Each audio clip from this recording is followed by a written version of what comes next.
Com a palavra, vereador Sandro Fantinão. Declarar voto. Senhor presidente, eu só queria esclarecer mais a questão ali que foi levantada aqui, e até agora também pelo colega Libardi ali, a questão do subsídio, né? Diferentemente de muita gente que se diz de direita, né? Prefeitura não é para dar lucro.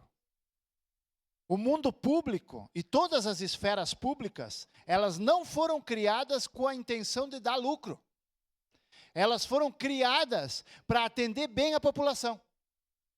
Ah, mas não está atendendo. Bom, então vamos começar a discutir, vamos fazer reuniões, vamos mudar modelo, vamos mudar a lei, vamos fazer o que tem que ser feito. Agora, porque está dando prejuízo, porque isso, porque aquilo lá, não vamos ajudar porque está dando prejuízo, porque está dando lucro para esse, está dando lucro para aquele. Não, espera aí. O que o vereador Aldonei acabou de dizer?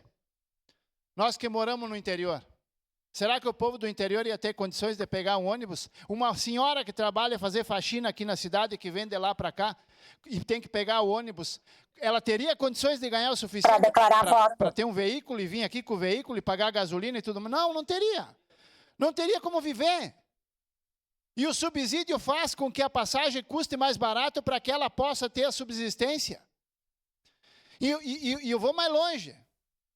Vocês sabem e todo mundo me conhece aqui que medo não é a minha prerrogativa. Tá? Eu vou dizer só uma coisa. 95% daqueles que botam a boca nessa casa aqui, quando que tem o subsídio para Visate, é gente que não ocupa ônibus.